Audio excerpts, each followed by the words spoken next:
एक बार की बात है। एक गांव में एक परिवार रहता था। उस परिवार में एक आदमी और एक औरत रहती थी। आदमी का नाम मुकुट और औरत का नाम माला था।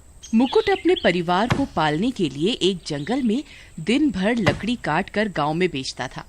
रोज की तरह उस दिन भी मुकुट जंगल के लिए कुल्हाड़ी लेकर निकला। जंगल में जाकर उसने पेड़ काटना शुरू किया। अरे वाह, बड़ा अच्छा पेड़ है। इसकी लकड़ियां तो जल्दी कट भी जाएंगी और बिक भी जाएंगी, क्योंकि जल्दी आग पकड़ने वाली लकड़ियां कौन नहीं लेना चाहेगा। फिर ये कहकर मुकुट पेड़ काटने शुरू करता है। तभी एकाएक पेड़ से आवाज आती है। अरे कौन है? इस पेड़ को नहीं काटो। अरे कौन आवाजें दे रहा है? किसकी आवाज है ये? मुकुट डर जाता है और फिर दोबारा पेड़ काटने लगता है। मत काटो कृपा कर, मैं बहुत दिनों से यहाँ रह रहा हूँ। अगर ये पेड़ कट गया तो मैं और मेरा परिवार कहाँ रहेगा? अरे कौन हो तुम? सामने आओ मेरे। ऐसे मुझे क्यों डरा रहे हो?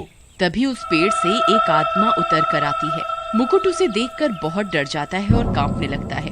अरे ये क्या? माफ कर दो मुझे मत मारना। मैं बस अपने परिवार को पालने के लिए लकड़ियां काटता हूँ। अरे मैं एक आत्मा हूँ।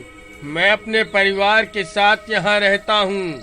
बहुत भटकने के बाद मुझे ये पेड़ सुरक्षित लगा तो मैं यहाँ रहने लगा। अगर तुम इसे काट दोगे तो हम बेघर हो जाएंगे। तुम इस पेड़ को छोड़ दो। बदले में तुम्हें कभी भी मेरी जरूरत लगे तो मैं तुम्हारी पूरी सहायता करूँगा। छोड़ देता हूँ ये पेड़। ये आत्मा तो अच्छी लगती है। कोई नुकसान नहीं पहुँचाया इसने मुझे अभी तक। क्या पता कभी जरूरत पड़ने पे मेरी मदद करे ये। हाँ ठीक है, मैं कोई और पेड़ काट लेता हूँ। आप आराम से रहो यहाँ। कहकर मुकुट दूसरा पेड़ काट कर लकड़ियाँ ले जाता है और गाँव में बेच देता है। आज के दिन मुकुट काफी लेट हो जाता है घर पहुँचने में, और घर जाते समय एक नदी पार करते हुए उसके घर का रास्ता पड़ता है। अरे भगवान, आज तो बहुत देर हो गई। नदी में तो एक भूत रहता है। आज मुझे बचा लो भगवान, आपके भरोसे ही हूँ मैं। इतना कहकर मुकुट नदी पार करने लगता है। बीच नदी में पहुँचते ही नदी में हलचल होने लगती है। नदी का पानी ऊपर नीचे होने लगता है। अरे मर गया। अरे आज तो मैं बुरा फंसा। आज मैं मर ही जाऊंगा। भगवान बचाओ और नदी पार कराओ। तभी अचानक नदी की लहरें तंग हो जाती हैं और नदी का भूत मुकुट के पैर पानी के नीचे से खींचने लगता है। आखिर तू मुझे आज मिल ही गया।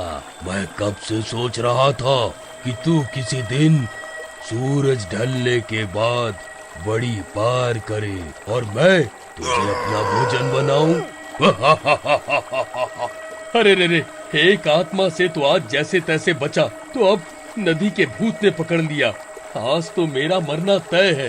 नदी का भूत धीरे धीरे मुकुट के पैर नीचे से खींचने लगता है और मुकुट धीरे धीरे नदी के अंदर डूबने लगता है। तभी मुकुट को उस आत्मा की बात याद आती है। मुझे छोड़ दो नदी के भूत, मैं आपके काम आ सकता हूँ। तू कैसे मेरे काम आएगा? पागल समझता है क्या मुझे? जो हाथ आया शिकार छोड़ दूं मैं? नहीं, मैं झूठ नहीं कह रहा हूँ। आज जंगल में मैंने एक पेड़ पे एक आत्मा देखी। वो आदमी की आत्मा कह रही थी कि उसके जितना शक्तिशाली कोई नहीं है। पूरे जहां में कोई उसका मुकाबला नहीं कर सकता। ये सुनकर नदी के भूत को गुस्सा आता है और वह मुकुट से उस आत्मा के बारे में पूछने लगता है। अच्छा, कौन है ऐसा जो मुझसे भी ज्यादा ताकतवर है? मैं सबसे ज्यादा शक्तिशाली हूँ। हाँ भूत जी, मैंने भी यही कहा उस आत्मा से कि हमारे नदी में जो भूत जी रहते हैं वे सर्वशक्तिमान हैं। उनका मुकाबला कोई नहीं कर सकता। पर वो कहने लगी कि अगर हिम्मत हो तो मेरे सामने आए नदी का भूत, मैं उसे सबक सिखाऊंगी। इतना सुनकर नदी का भूत गुस्से में आग बबूला हो उठा और गुस्से में बोला, अच्छा, लेके चल मुझे उस आत्मा के पास। इतनी हिम्मत उसकी जो मुझे ललकारे। आज मैं सबसे पहले उसकी अकल ठिकाने लगाऊंगा, फिर तुझे खाऊंगा। मुकुट तो चाहता ही यही था कि किसी तरह मुकुट नदी से बाहर निकल पाए। है भूत जी, चलिए मैं आपको उसके पास जंगल में लेके चलता हूँ। भूत जी, आप मेरे पीछे पीछे आओ, वरना वो आत्मा जान जाएगी कि आप मेरे साथ हो तो बचकर भाग जाएगी। तुम सही कहते हो, चलो तुम आगे आगे चलो और उस आत्मा को पेड़ से नीचे उतारो पहले। फिर मुकुट जल्दी जल्दी भागकर उस पेड़ वाली आत्मा के पास जाता है और कहता है, अरे पेड़ वाली आत्मा जी, कृपया प्रकट हो। कौन है जो मुझे इस समय बुला रहा है? जी मैं हूँ। आज सुबह मैं पेड़ काटने आया था और आपसे बात हुई थी कि आप पेड़ के बदले में मेरी मदद करेंगे। हाँ हाँ बिल्कुल, बताओ क्या हुआ? आत्मा जी, बात ये है कि आज लकड़ी बेचने के बाद मैं अपने घर जाने में लेट हो गया और घर जाने के लिए मुझे एक नदी पार करनी पड़ती है।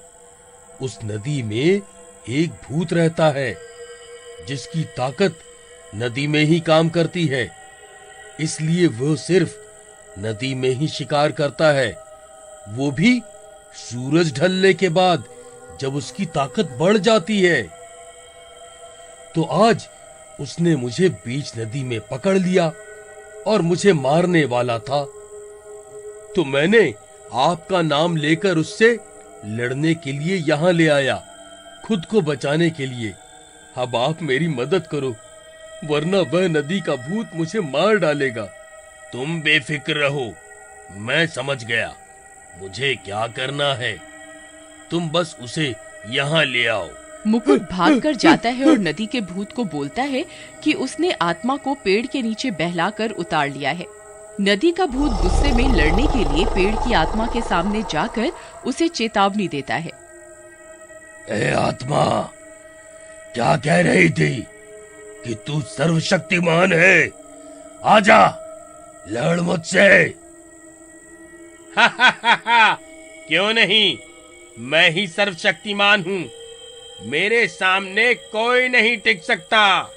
फिर वे दोनों आत्मा और भूत लड़ने के लिए आगे बढ़ते हैं। तभी नदी का भूत कुछ हिचकिचाता है। क्यों रे भूत, क्या हुआ? आना लड़ा के। नदी का भूत हमला करने के लिए बढ़ता है पर कमजोरी महसूस करता है। ये मुझे क्या हुआ? मेरी ताकत काम क्यों नहीं कर रही? आत्मा तभी भूत पर हमला कर देती है। तभी उस आत्मा का परिवार भी पेड़ से नीचे आ जाता है और नदी के भूत को घेर लेता है। अब तू क्या करेगा भूत? देख मेरा परिवार कितना बड़ा है। भूत उन सब आत्माओं को देखकर डर जाता है।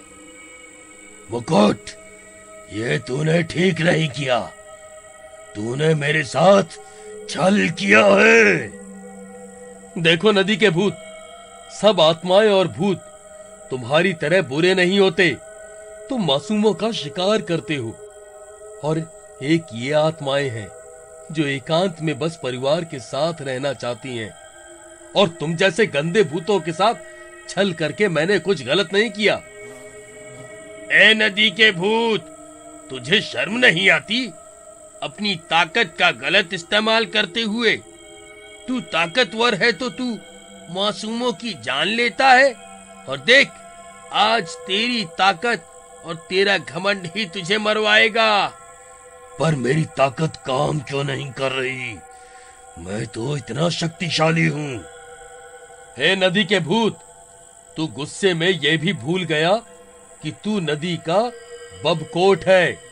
तेरी ताकत सिर्फ नदी के अंदर ही रहती है, इसलिए तू नदी के अंदर ही सिर्फ शिकार कर पाता है। पर अब तेरा आखिरी समय आ गया है। सारी आत्माएं उस नदी के भूत को चारों ओर से घेर लेती हैं और मार देती हैं, और इस तरह उस नदी को भी उस भूत से छुटकारा मिल जाता है। धन्यवाद आत्मा जी। अगर सभी आत्माएं आपकी तरह हो जाएं, तो कभी किसी को किसी से डर ना लगे। मैं गांव जाके सबको बताऊंगा कि इस पेड़ को सुरक्षित कर दिया जाए, जिससे आप अपने परिवार के साथ आराम से रह सकें। और ये कहकर मुकुट अपने घर चला जाता है।